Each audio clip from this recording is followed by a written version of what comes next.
Good morning, Al. Morning, Craig. How are you? Well, I'm good. But boy, I'll tell you, I was watching the news this morning, and one of my favorite comedians is has this phrase. Lewis Black has this phrase. Everything could go horribly wrong at any moment, and I thought, I wonder if Donald Trump is waking up thinking that. I mean, it seems to me that when you think about it, since Memorial Day, I mean, the Congress Republicans, some of them finally stood up to him. He didn't get measures funded that he wanted, and they all left. I'm sure they got an earful when they got home. They're publicly now, if not by name at least, they're publicly talking about their angst with regards to the president and his various and sundry ideas. His name's coming off the Kennedy Center. The reflecting pool's got the wrong color. Um, the entertainers are not going to participate in his grand celebration, so he's going to be a headliner, I guess. It just seems like this. Suddenly, things are going horribly wrong.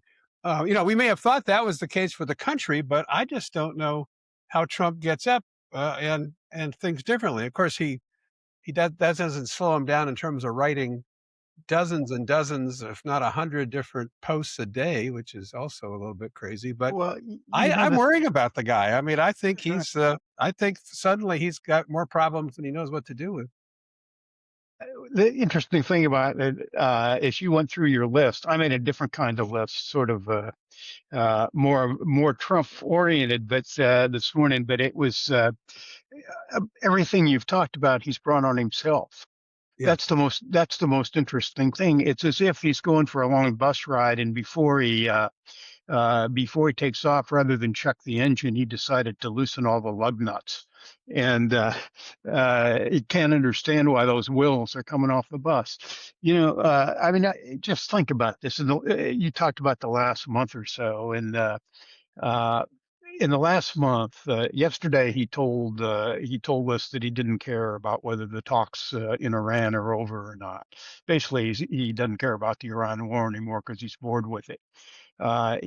Previously told Americans who are paying 440 or 450 a gallon of gas and seeing the prices go through the roof, that he didn't care about their finances. And then he told his fellow Republicans, some of whom he has beaten and tries to beat in primaries, that he doesn't care about the midterms. So, but what does he care about? Clearly cares about himself. He cares about building monuments to himself, about naming buildings for himself. We're going. This he keeps talking about his ballroom, his arch. You mentioned the Kennedy Center. I think he has 10 days to get his name off. We'll see whether he ever does that. He wants to $250 bill with his picture on it. He clearly cares about enriching himself and his family because his net worth has gone up by $4 billion since he took office. He has all sorts of shady deals and contracts for himself, his family, and his friends. He seems to be intent, and this drives me crazy, really on cheapening America. He loads all that gold plate into the Oval Office. His Fourth of July celebration is a disaster. He wants to make it all about himself. No, he wants to make it about have a rally. But the key to it was a UFC fight. I mean, my God, I know. uh, you know. Uh, and the other thing that is very clear he is focused on is getting retribution against his political enemies and rewarding his political friends, and he's prosecuting uh, or investigating anybody he doesn't like. And thank goodness the Congress and the courts are putting a halt to this slush fund.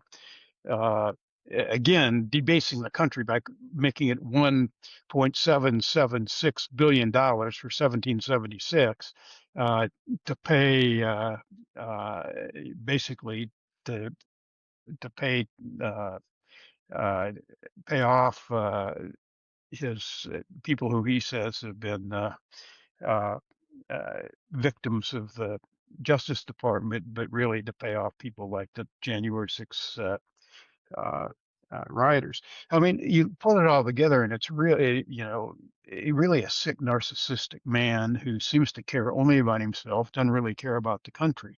Uh, I thought John Ossoff, I don't know if you've seen the clip over the weekend, basically uh, just to paraphrase him, he said he needs to honor himself while he's in office because he knows when he gets out, nobody's going to honor him because he's been such a terrible president. I mean, that sums it up pretty well. But boy, the damage that he's doing, I mean, can you imagine somebody who gets us into a war, the result of which is to basically blow up the world economy, uh, cost American families thousands of dollars a year in higher prices and gas prices, and then he says he doesn't care. Yeah, yeah. As you were describing this, and it is shocking. But I was thinking about a few weeks ago, as you know, we had Jonathan Karl out here in Easton, chief Washington correspondent for ABC News, who's covered Trump for a long time, and actually in our discussions just indicated that since the '90s he has phone calls with him from time to time, but I was so we were sort of got into this question of what will the last 2 years of this second term now look like if Democrats are in charge? And John Carl made a comment that was kind of amusing at the time, but it's sort of telling. And he said that Trump asked John Carl in a phone conversation whether John Carl thought maybe Trump was a better um, builder than he was a politician. And it's almost like the the political work that he signed up for when he ran again, he has gotten bored with it. I mean, Congress is difficult. The Iranians are difficult and playing them along. The Europeans have kind of stepped back and they're getting themselves organized, given his notion to criticize them all the time. This governing thing isn't that much fun, but boy, if you can put gold plating everywhere and build monuments to yourself, that's what he's going to fill his time with. I feel like things have changed. I don't know. We'll see what happens. And of course, we'll talk about it later in the week. I know we've got 6 primaries, I think, tonight. And with that, we rolled into the general election mode. And general election mode for Trump is not going to be any cakewalk because suddenly, in race after race across the country, you're going to have the Trump record and the Trump comments challenged day in and day out. So we got a bumpy path between now and Yeah, November and probably beyond. the other thing that he's facing is he's facing really tough issues. I mean, uh, you and I have been in politics for half a century, and there's no tougher issue to deal with when you're in government than inflation because you really can't do very much about it. I mean, Jimmy Carter tried to do it by squeezing it out with appointing Volcker, but getting interest rates up to almost 20%. That is not, and driving a recession. Uh, uh, you got sort of suffered that in your first 2 years. Uh, so he's really got difficult issues to face. Uh, uh, Hey, on inflation, let's stick because that's an interesting point. And you're right. We did Reagan's first year got spending reduction, tax reduction, all that. Great. But we had yeah, inflation. And yeah, inflation is one of those nasty little facts that suddenly, when that drifts up, not only does it impact the consumer, it changes all the assumptions about the budget right, because budget directors yeah, typically, work with assumptions that we're somehow going to control inflation, we're going to hold it down. But once that inflation number starts going up, the budget figures go out the door. Not that Trump seems to care about the budget very much, but it is going to have a huge impact on these next 2 years if those numbers go up. yeah, absolutely. I texted you yesterday that we ought to look at talk about a piece that Matt Bai wrote in Rolling Stone this week that compared Trump's dilemma to Jimmy Carter's, because we both have personal experience with Carter and then the Reagan election. Before I even say anything about that, I just want to make clear I'm comparing the issues that they face, not the men. Because Carter was a good, wonderful, decent man, may not have been a great president, but he was a very decent man. And Trump, as we have seen, is a pretty evil man. But in 1979 and 1980, when I was in the White House, we were bogged down by double-digit inflation and a crisis in Iran with trying to deal with the mullahs over the hostages that the Iranians took in 1979. And that lasted 444 days when the Iranians played Jimmy Carter along. I personally remember the day that Carter tried the rescue.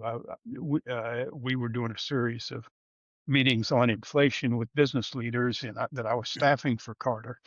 And I've never seen him like he was that day. I mean, it was just usually Carter's a pretty nice guy, affable guy. You come in. I had really important responsibilities like he'd walk across, the hall from the Oval Office to the Roosevelt Room. I think you know that path. And then he'd sit down in the middle of the table. You'd have business leaders flanking him on all sides. And my job was to make sure that he had his briefing book in front of him.